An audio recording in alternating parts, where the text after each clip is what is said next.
Welcome to the College Football Bros, the podcast ranking Big 12 head coaches.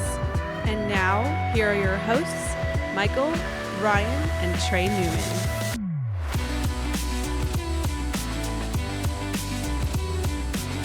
Welcome to the College Football Bros podcast. I am Michael Newman, and I'm joined by the brother in Marina Del Rey. It's me, Ryan Newman. And by the other brother in San Diego. That's me, Trey Newman. All right, this is our second episode of the week. Yesterday, we ranked the ACC coaches. Today, we're going to get to the Big 12. And yes, we are all wearing the same shirts. So yeah, you can just decide whether we recorded these all at once or maybe we're just a bunch of slobs. It is quarantine, so anything goes. Anything goes. But anyway, let's get into the rankings. And I'll say that our lists for the Big 12 were pretty similar, so not a ton of disagreement here, but we'll do what we can. Let's start with number 10, Trey. Yeah, number 10, we all had Matt Wells of Texas Tech. And one of the reasons he's so low on our list is because of, well, first of all, it's hard to win in Lubbock. And he just doesn't have the big cachet to recruit well there. And they were 4-8 last year, not a great first season. He was kind of a surprise hire to begin with. Just not a lot of hope in my eyes for the Red Raiders. Yeah, I'm too pessimistic. Go ahead, Mike.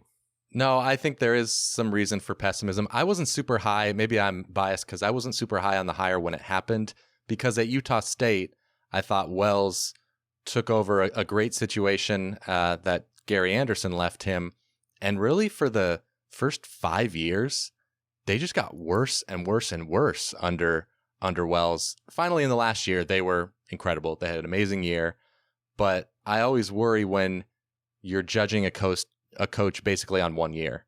And so that's Yep. why I had him down this far. Yeah, half of his seasons at Utah State were losing seasons. I mean, if half of your seasons at Utah State are going to be losing seasons, then how do you think you're going to do at Texas Tech? It just doesn't, he got a one year wonder, got lucky, he struck gold. And, I wish I'm that lucky and I can strike gold like that someday. Well, yeah. And in his defense, though, he did have some quarterback injuries at Utah State and in year one at Chucky Texas. Keaton. Yeah, exactly. And at year one with Alan Bowman going down. So yeah, fair. There's still hope. I do think we were probably too pessimistic there, but yeah, at the same time, he does deserve to be, 8, 9, 10 on the list for sure. Yeah. All right, let's move on to our number 9 guy here. We got Dave Aranda. Michael, you had him dead last, and Trey, you had him 9th. Yeah. And I had him 8th. But Michael, I'm surprised you actually had him last. I mean, I get that he's never been a head coach before, but it's just because he's never been a head coach before doesn't mean he's not going to be a good coach. I know. There's potential. I know. And maybe, I could easily be swayed to put Matt Wells ahead of him. I don't know. They're neck and neck. Yeah. Now, to your credit, it's really hard to gauge the first year guys. Yeah. I mean, he does have Larry Fedora as his offensive coordinator. So good looking guy. Yeah, there you go. Not bad. I mean, his resume alone as a D coordinator is, almost second to none. Great. He's got a great track record. No reason he can't be a good head coach. And the thing with Baylor, as you know, Ryan, is this first year is kind of important because Rule built Baylor up and he kind of left the cupboard fairly stacked. So, I mean, there's room or the reasons that Baylor should be good again this year. So there's a little bit of pressure on him. The defense loses some key pieces, Lynch and Bravion. Yeah, they're not all back, but Johnston, they have some big shoes to fill on that defense. But, as long as you got your quarterback there and Denzel Mims, but, Denzel Mims is going to hurt not having him. But yeah, I mean, there's definitely Rule definitely ups the ante on that program. So he takes over a better situation than Matt Rule took over when he went to Baylor. Oh yeah, probably. Yeah. Okay. Moving on to Number 8, what a great looking guy. We got Les Miles from Kansas. And Ryan, in last episode, you acknowledged that we can talk about things that happened a long time ago with Mac Brown. So I'm going to bring up the national championship from Les Miles in 2007. Why not? Yeah, sure. Okay. No. Yeah, it's a long time ago. So that's why he's so low on the list. And the end of his LSU tenure, he was, of course, falling short of what LSU could be. I mean, they weren't bad by any means, Yeah. but just at that point where it's kind of frustrating for the fans. But I thought he would be a good hire for Kansas because of the cachet he brings from his time at LSU. Thought he would recruit well.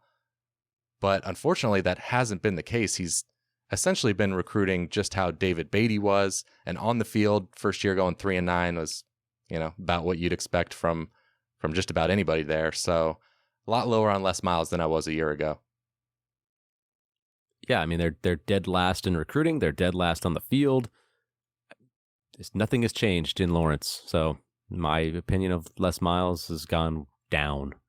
Yeah, I'm also obviously not high on him. I mean, that win against Boston College was great. They had some other competitive games where they kind of surprised, and so that gives reason for hope. But then they had these painful losses that they should not have had, even at Kansas. So we could still all be proven wrong, but his best days seem behind him. Didn't they lose to Coastal Carolina last year? They did, the Chanticleers. Yeah. There you go. Our new squad. Love them. Okay. That's it for Les Miles. That's right. All right. So number 7 in the Bros Big 12 Index is Chris Klieman of Kansas State. And I was really impressed by him in year 1. I didn't really know what to expect, but his first year in Manhattan made me think higher of him on this list than I would have last year. His attitude and style seemed to match K-State and mesh well with them. It went 8-5. We all know they upset Oklahoma. And now he's just at that point of how much can he improve them, and can he take them to the next step in the next couple of years? Yeah. I mean, it was an encouraging year 1. Coming into Kansas State, wasn't sure what to think of him because, again, he was the guy that followed the guy at North Dakota State. Craig Bohl is the one that built that program to the top, made them a juggernaut, and Klieman kept it running, and in a big way. I mean, kept winning national championships, so you give him some credit for that, but you weren't sure exactly how much. But year 1 certainly worked out at K-State. But I will say they're expected to go 6-6 or 7-5 this year, according to the season win totals. So if that happens, then I think we're kind of back to square one, thinking like, he's fine, but we'll see. Yeah. Ninth recruiting class. I mean, you don't expect Kansas State to have a great recruiting class ever, but it's maybe better than ninth. Just barely ahead of Kansas. And I don't know. They had a lot of experience on that team this past year, and so he kind of walked into a decent situation. Actually, I don't think he'll be able to keep it up. I think he's gonna kind of like the Matt Wells type thing that you were talking about, Mike. Every year is just gonna get a little bit worse and worse until he's gone. Wow, you are a lot lower on him than I think both me and Trey. So. Yeah, I mean, good first year, sure. Good first year. But like I said, there was experience on that team. I mean, I'm not anointing him as Bill Snyder, but I was just at least encouraged. Yeah, for sure. I think he's going to beat Oklahoma every year. Well, obviously. Clearly. All right, let's move on to number 6, Neal Brown in West Virginia. We were all pretty close, relatively close on him. Trey was technically the lowest at 7th, and I had him at 5th, so somewhat of a difference there. It's just a little bit of a wait-and-see type of mode, I guess, on him. He had such a restart at West Virginia. So many people transferred, so many guys left before he was able to get there, and of course, it was kind of a weird ending with Dana Holgerson moving on to Houston, which is, the weird move. So It was just he was dealt a tough hand to start this past year, so I don't judge him on the field. The recruiting's okay. So there's nothing really that says, okay, this guy's going to be super successful, but there's also nothing that's really saying he's going to fail. So middle of the pack for me, it was kind of appropriate. Yeah, I mean, I love what he did at Troy, obviously, taking them. They had never won double-digit games, and he did that 3 years in a row there. So my opinion of him is pretty dang high coming into the West Virginia gig. And like you said, he did about as expected in year one. And I mean, maybe a little just what were you going to say, Mike? I was going to say with Jarrett Doege at quarterback next year, I think they're going to take a step forward. That's the thing is I like the Mountaineers better with Doege at quarterback than I did with Austin Kendall. We'll see how it shakes out this offseason. But yeah, I mean, maybe the only discouraging thing was they couldn't get to 6 wins in a bowl game, but the cupboard wasn't full from Coach Holgerson, and no. I am a little bit more optimistic on them this year with Doege. Okay, let's get to number 5 on the list. Maybe a surprise for some folks. It is Gary Patterson at TCU. And Trey, I'll let you lead off here. You were the highest on Gary Patterson. You had him 3rd. Why do you think 5th is a bit too low? Well, he was one of the hardest to me because I'll admit I might have weighed his overall resume a little bit. I might have baked that in here. I mean, what was it? A few episodes back, I mentioned that it wouldn't be shocking to me if he ended up just abruptly like resigning after this season.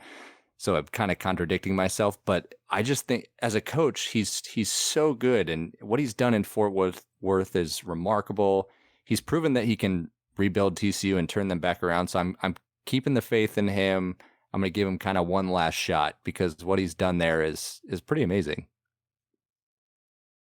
Yeah, I just feel like he's kind of lost the mojo a little bit. I mean, 20 years, I guess he's been there now. It's just a long time to keep it going. And the last 4 years, he's lost at least 6 games, 3 out of those 4 years. So that's just kind of, it's starting to see a little bit more of a trend rather than an unusual thing. Like usually they're always have a good record, but now it's starting to turn the other way. So For sure. The recruiting is obviously not that great. It's okay, but TCU's never had amazing recruits. So Yeah. I mean, Patterson's still been able to make them competitive, but it just seems like the mojo's kind of lost down there a little bit. Yeah. The one good year, you say 3 of the past 4 years have been kind of mediocre or bad. The one good year was really good. They finished in the top 10. So that's why I guess he hasn't fallen super far on the list. Yeah. But yeah, it's kind of reminding me of like Mark D'Antonio, like if this is a career achievement list, then Gary Patterson is probably number 1.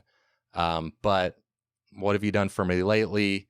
It really informs what I think you're going to do going forward. So yeah, that's why I was a bit lower on him. Yeah. Any other comments on Gary Patterson? No, but a little different personality when we get to number 4 here. We got Tom Herman, Texas. And when you look at Herman and if you're trying to judge him, it's kind of like watching tennis to me. He'll have some tough loss or their team looks really bad, but then he'll have like a huge win or, like they did against Oklahoma a couple years ago, or they have the big bowl wins against Georgia in the Sugar Bowl a couple years ago, then Utah this past year in the Alamo. So it's kind of back and forth. He's done great recruiting, so that's kind of why we have him in the upper half here of the Big 12. There's no reason that he can't have Texas be legit in the hunt here very soon. So there's no reason they shouldn't be a contender here. Yeah, I mean, I also think obviously the recruiting you brought up, he's a great recruiter, so that's half the battle in college football, or if not more. And I also think he's done an underrated job so far on the field at Texas. So I'll kind of run through why I think that. So before he got there, of course, it was not in good shape. They'd missed a bowl game 3 straight years, so he wasn't walking into the Texas of old. And year 1, he made them immediately significantly better, got to a bowl game, solid year 1. Year 2, they won the Sugar Bowl. They finished the season 10-4. So after 2 years, you're thinking things are looking good. You definitely would have Tom Herman in your top, 3 or 4 of the Big 12. And then last year, 8-5 was definitely disappointing. But when you consider the amount of injuries they suffered, especially in the secondary, they really probably should have won, let's say, 9 games. And that's fine. And as it was, even with the injuries, they finished 15th in Sagarin. So I don't think it's that bad as a down year. And now they have a ton of returning talent, especially on defense. So I think the program's in good shape. I think they're set up okay. I kind of agree with you on the fact that there hasn't been really anything super disappointing so far with his tenure. It's kind of just been status quo almost. I mean, you expect Texas to get to bowl games. You expect them to do all right. But this coming year is kind of, I mean, it's not kind of, it's a big year.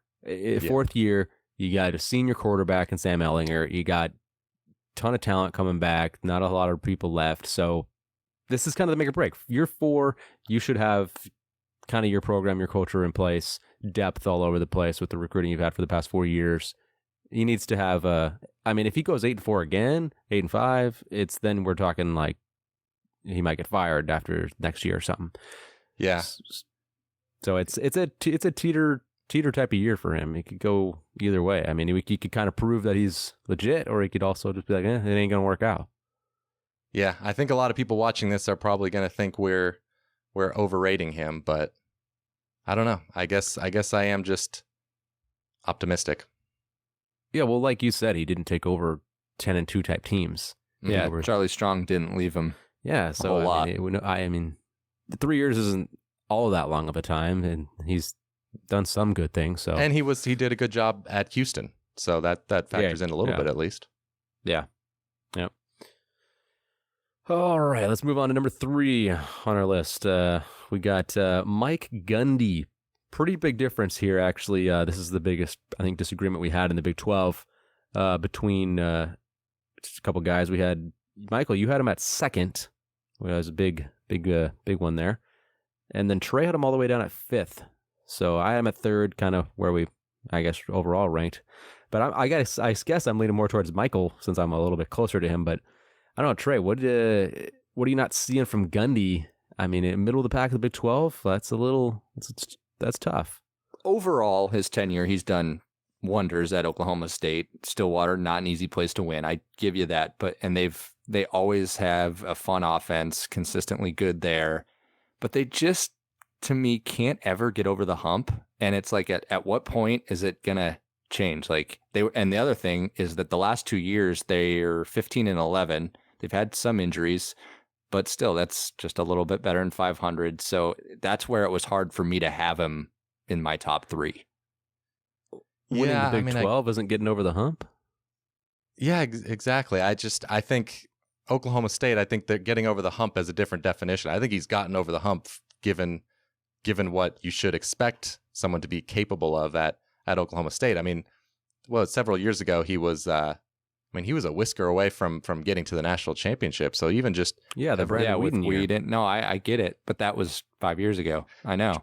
Yeah, it was a long time ago. But still, just I think he's made 14 straight bowl games, which is at Oklahoma State where it's really hard to get 4 and 5 stars. I think that's incredible. And this is, to me, not a situation like Gary Patterson where he's had a lot of really concerning seasons recently. Like last year, 8-5. That's fine as at Oklahoma State, and they returned just about everybody. So it seems like could be another 8-9, possibly 10-win season if things break their way. So I think the program's still in good shape. I don't see him slowing down right now. Yeah, I agree on that. I mean, the first year he was there, they missed a bowl game, but ever since then, bowl game every year. They're always pretty good. Game, or really you're making good. a bowl game at Oklahoma State, then you're doing fine. So I can't discount anything you guys are saying, and I'm with you guys 100% on this upcoming year. Lots of hope, lots of optimism, but it's like one of those things. Like, okay, with all the returning production that they have this year, if they go, we're playing the if game, but like if they go 8-4, it's like, well, what did they really do with that? We'll see how it shakes out. But obviously, I mean, they could go 10-2, and it's a moot point. So, and I guess maybe. Trey, if I can plant an argument in your mouth this episode, recruiting, maybe, I mean, who knows what can be done at Oklahoma State, but I guess you wish that it was better. Maybe wishing doesn't mean anything, but they've always been successful. So why haven't they been able to, get a few more 4 and 5 stars in there? Yeah, they've got the financial backing, and they've built up the whole campus is just T. Boone Pickens' fingerprints all over it. The athletic kind of wing is just probably second to none. So we'll see. I mean, I love him. I didn't mean to like totally discredit what he's done. It's just, I just look a little bit more recent, and I want him to kind of knock off Oklahoma or Texas. It's hard. I mean, it's Oklahoma State, but that's kind of what was setting him apart from me. Okay, moving on to number 2 on our list. It is Matt Campbell from Iowa State, and he's done an unbelievable job there. The program was in shambles when he took over. I'm just going to read off some S&P or SP plus numbers. So the 3 years before he got there, they were 78th, 97th, and 77th. And then the last 3 years now under Matt Campbell, they've been 44th, 38th, and 23rd. So it was a fairly immediate comeback or fairly immediate rise by Matt Campbell. And I don't know, there's just nothing I can say. He's winning 8 games at Iowa State. That's amazing. Yeah, and he's had a couple of heartbreaking losses too. So I mean, he almost could have broken through even a little bit more than he has if converted 2-point conversion against Oklahoma or something like that. So he's on the brink of some like greatness at Iowa State, and that's, I mean, he took over a bad situation, immediately made it with 1 year rebuild. I'll say 1 year, and then after that, it's been great. So, and he was the Big 12 Coach of the Year twice, 2017 and 18. That's pretty amazing at Iowa State. And they just have tough dudes. Like his personality really shows in that team. Like a couple years ago, they had the two-way player. Was it Lanning? Lanning, linebacker. right? Yeah, like he was awesome. Like they just have blue collar tough guys. Like it's tough not to root for Iowa State. And he seems like one of those coaches that just is always going to have good quarterback play. Like, what was it a couple years ago? Were they down to like what, Kyle Kempt and walk on. Yeah. Like no matter who came, didn't skip a beat. Played, they were good. Yeah. So it seems like that's what he does. He just produces good quarterbacks. So, but maybe, are we done with him? Yeah, sure. But maybe not quite as good at a quarterback whisperer as number 1 here. Maybe a different type of athlete he's getting, but Lincoln Riley, he was handed the keys to a very well-oiled machine from Stoops, but he's just taken it and kind of run with it, and he's done great. I mean, what more can you say? Producing Heisman winners, Heisman runner-ups, finalists, All-Americans at receiver. Like, offenses are insane. We all know that the defense needs to improve, but hey, he's still getting Oklahoma to the playoff each year. Like, they're going to be relevant with their recruiting in the foreseeable future. So he's done a great job. So you've come around a little bit here on Lincoln Riley. I have. No, I'll admit, like, he was given the keys to like I said, a well-oiled machine, but he's, I mean, what more can he do, I guess, to prove it to me at this point, especially compared to the other Big 12 coaches? Yeah. I mean, he was no doubt number 1. And I think the hire of Alex Grinch was encouraging. It shows, I mean, maybe he waited a year too long to fire Mike Stoops, but that's a tough choice to make when, of course, Bob Stoops was the one that got him this job. So exactly. It's understandable, but the fact that he has hired Alex Grinch, he hired a big name from a big school. He's clearly committed to making that defense better, and I think it will get better. As long as they don't play LSU. Well, yeah, that's tough. That's tough. It's about the worst thing I've ever seen in my life. It's not great.